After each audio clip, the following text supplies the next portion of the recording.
ആദിദേവിന്റെ സമ്പാദ്യക്കുടുക്ക അവന്റെ മനസ്സുപോലെ തന്നെ നിറഞ്ഞു. 1-ാം ക്ലാസ്സിൽ നിന്ന് സമ്മാനമായി ടീച്ചർ കൊടുത്തതാണ് ആ സമ്പാദ്യക്കുടുക്ക. 3-ാം ക്ലാസ് എത്തിയപ്പോഴേക്കും കുടുക്ക നിറഞ്ഞു. തന്റെ പഴയ സൈക്കിൾ മാറ്റി പുതിയതൊന്ന് വാങ്ങണം. 4-ലെത്തിയിട്ട് കുടുക്ക പൊട്ടിക്കണമെന്നായിരുന്നു തീരുമാനം. മഴയവധി കാരണം 3-4 ദിവസമായി വീട്ടിലിരിപ്പാണ്. TV തുറക്കുമ്പോൾ കാണുന്നതെല്ലാം കരളലിയിക്കുന്ന ദൃശ്യങ്ങൾ. കാണുന്ന കാഴ്ചകളെല്ലാം സർഗാത്മക ഡയറിയിൽ കുറിക്കും. തന്നെപ്പോലെ ഓടിച്ചാടി നടക്കേണ്ട കുരുന്നുകൾ മണ്ണിൽ പുതഞ്ഞ്.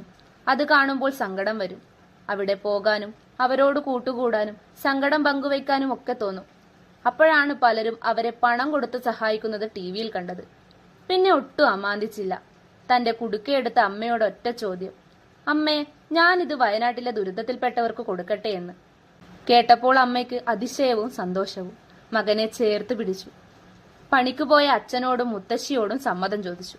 പിന്നെ എല്ലാം വളരെ വേഗത്തിലായിരുന്നു. മാഷിനെ വിളിച്ചു. മാഷിനും സമ്മതം. സ്കൂളിലെത്തി കുടുക്ക കൈമാറുകയായിരുന്നു.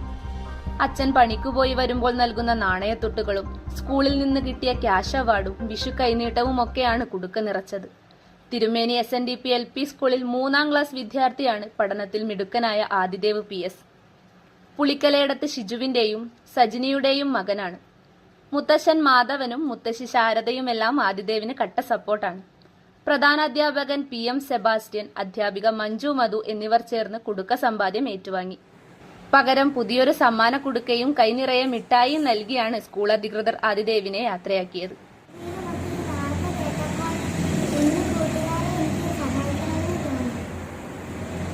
വിദ്യാർത്ഥി ആദിദേവ് PS ആണ്. തിരുമേനി SNDP സ്കൂളിലെ 3-ാം ക്ലാസ് വിദ്യാർത്ഥിയാണ്. ഈ കൊച്ചു മുടുക്കൻ ഈ സ്കൂളിൽ നിന്ന് 1-ാം ക്ലാസ്സിൽ പഠിക്കുമ്പോൾ ഇവന് സമ്മാനമായി കൊടുത്ത സമ്പാദ്യശീലം വളർത്താനായിട്ട് ഈ സ്കൂളിൽ നിന്ന് കൊടുത്ത കുടുക്കയാണ്. ആ കുടുക്ക നിറഞ്ഞു. ഇങ്ങനെ ഒരു അവസരം വന്നു കഴിഞ്ഞപ്പോൾ ഈ കൊച്ചു മിടുക്കൻ എന്നെ വിളിച്ച് പറയുകയാണ്: പക്ഷേ ഇത് മുഖ്യമന്ത്രിയുടെ ദുരിതാശ്വാസ നിധിയിലേക്ക് എന്നെ കൊടുക്കാൻ നടന്നിട്ടുണ്ട്, അതിലെ സമ്പാദ്യങ്ങൾ കൊടുക്കാം.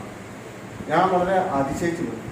3-ാം തരത്തിൽ പഠിക്കുന്ന ഇവൻ നല്ല മിടുക്കനായ ഒരു വിദ്യാർത്ഥിയാണ്. അപ്പോൾ ഇവനെ ഈ അറിവുകളൊക്കെ വെച്ചിട്ടാണ് ഇവൻ്റെ സ്വന്തം അഭിപ്രായത്തിലാണ് ഈ കാര്യം പറഞ്ഞത്. അപ്പോൾ തന്നെ ഞാൻ പറഞ്ഞു, തീർച്ചയായും അത് ചെയ്യാമെന്ന് പറഞ്ഞു.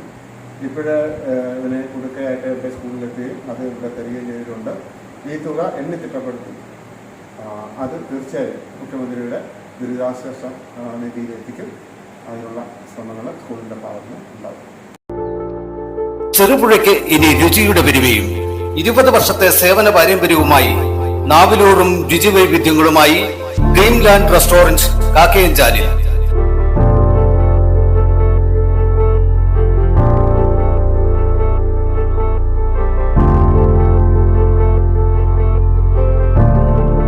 ആളുകളുടെ അഭിരുചിക്കൊത്ത് ഇഷ്ടവിഭവങ്ങളുടെ സ്വാദിഷ്ട ഭക്ഷണശാല ഡ്രീംലാൻഡ് റെസ്റ്റോറന്റ് കാക്കയഞ്ചാൽ.